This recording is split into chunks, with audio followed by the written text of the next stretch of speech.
Welcome to Injustice 2. This storyline takes place between Injustice 1, the video game, and Injustice 2, the video game. And in this universe, Superman has become crazy and became a tyrant. This is the aftermath of Injustice 1, right before we get to the Injustice 2 video game.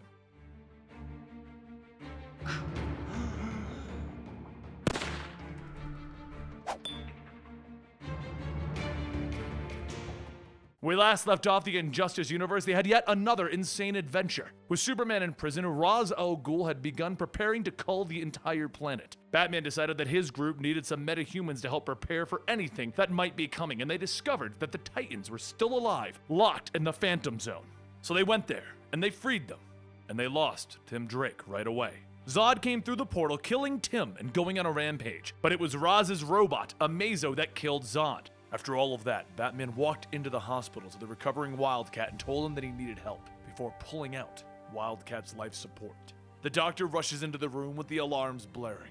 They all fight against Batman, telling him that Wildcat needs the life support. But Batman tells them, "No, trust me." He leaps over the guards, trying to hold him back as the doctor tries to plug back in Wildcat. The doctor just panics, and then Wildcat sits up.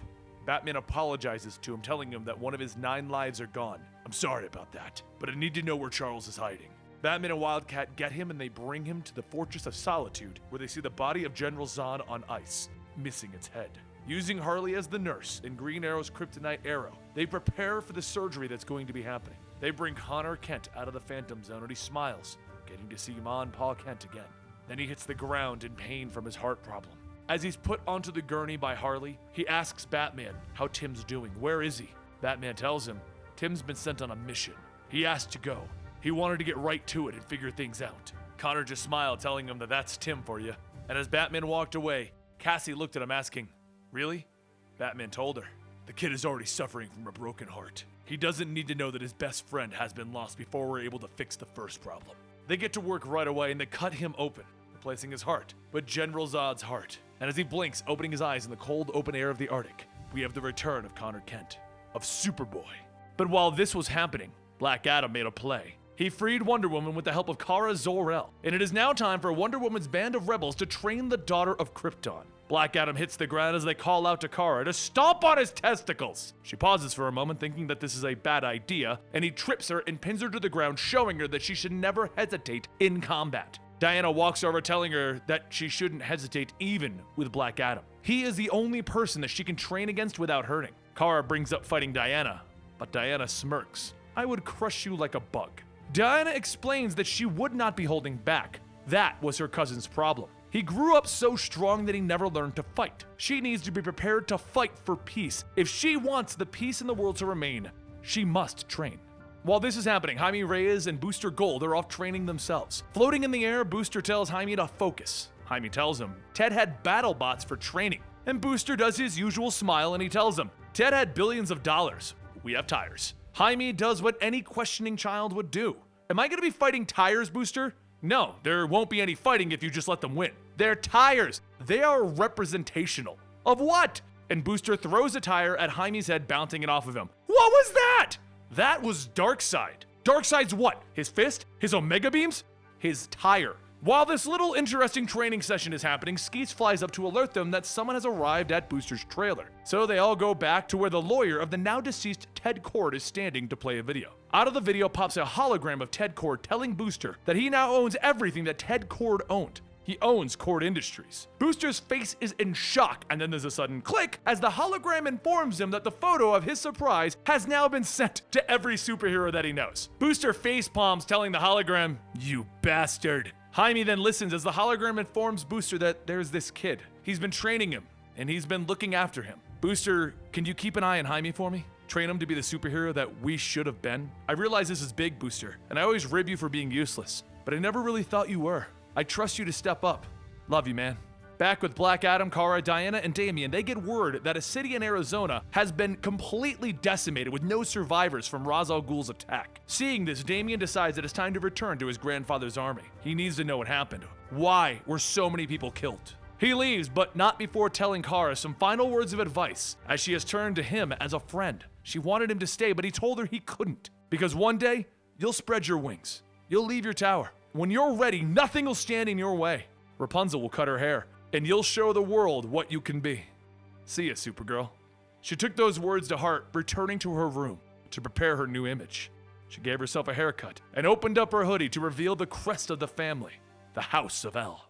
Damian makes his way back to Gorilla City, where he runs into Animal Man and Vixen, and he tells them that he needs to know what happened to the town of Williams. But the Suicide Squad is currently at a meal where Orca walks over to see Croc and inform him that she is in fact pregnant. Deadshot spits his beer out over the news, and Orca simply walks away without any more information. Croc stands up telling the table that he should go, and Deadshot tries to stop him. I have so many questions! How? Why? Fresh water or salt water? Croc simply knocks him out and continues walking away. Back outside, Damian shows Animal Man and Vixen the mass destruction of the town, all of the lost lives, and all three of them are heroes in their own right. And this isn't what they signed up for. To kill everyone? There's no way to justify this. The three of them walk into the throne room where they find Solovar, Roz, and Grodd. He presents the evidence and he asks what happened, but Grodd asks if he lacks the stomach for what is needed, human. This leads Grodd to demanding to know why Solovar would even allow these humans to sit beside him on his throne. This is not the gorilla way. We should conquer and kill all humans.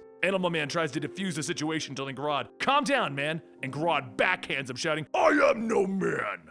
Solovar has had enough, demanding the guards remove Grodd, and Grodd asks him, "Do you really think the gorillas all agree with you in your lack of leadership?" Over with Roz, the daughter of Batman, Athanasia leans in to tell him that this isn't good, and he whispers back, "Call our allies." Solovar gets up at this betrayal, and Grodd throws a spear, pinning him to his throne. So Solovar gets up again, using his mind control to stop every guard from breathing. He then steps up to Grodd. "You want to challenge me? Show me your revolution." The two sides of Gorilla City begin an all-out war amongst themselves, and regardless of agreeing with Roz or not, at this point, Damian, Athanasia, Roz, and Animal Man work together to get out of the city. They're quickly stopped by some of Grodd's guards, telling them that there will be no more protection for them. There is only death. Vines then begin to creep behind them, and they begin to grab the gorillas' faces and crush them. Poison Ivy steps out, telling everyone, "This way." And as another gorilla leaps behind her to return the favor, the daughter of the Bat puts a bullet in its brain. As Roz tells her, "They can't leave. We've worked too hard. We need my Amazo weapon, and for all of this to succeed, we'll need Solovar to be king of Gorilla City."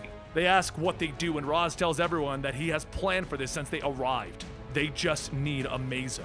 Outside of the cell that Ivo and Amazo are in, stand the Suicide Squad and our evil gun-wielding Batman. The battle for the weapon begins as the guards all run at the squad, and as one of them almost kills Orca, Croc bites his head off. Orca looks at him with love in her eyes. "Did you just eat a sentient gorilla for me?" "I would eat 1,000 sentient gorillas for you." And the giant half Orca and the giant half Croc kiss. Deadshot turns and sees it and simply says, "That is so messed up." Roz makes his way inside and he turns on Amazo with one simple task. The heat vision burns the gorillas, and as Grodd tries to mind control the robot, he realizes that he's a metal man. "You have no mind, metal man." And Amazo flies in, ripping the helmet off of Grodd's head, and then he slaps on a device to depower his mind control. "I have a mind." Grodd hits the ground, complaining that it's too quiet, and Solovar comes to kill him. But Roz stops him, telling him, "You will only turn Grodd into a martyr." Grodd demands to know if Solovar knew that this device existed, and Solovar says nothing. He then calls him the human's monkey. "Dance, monkey."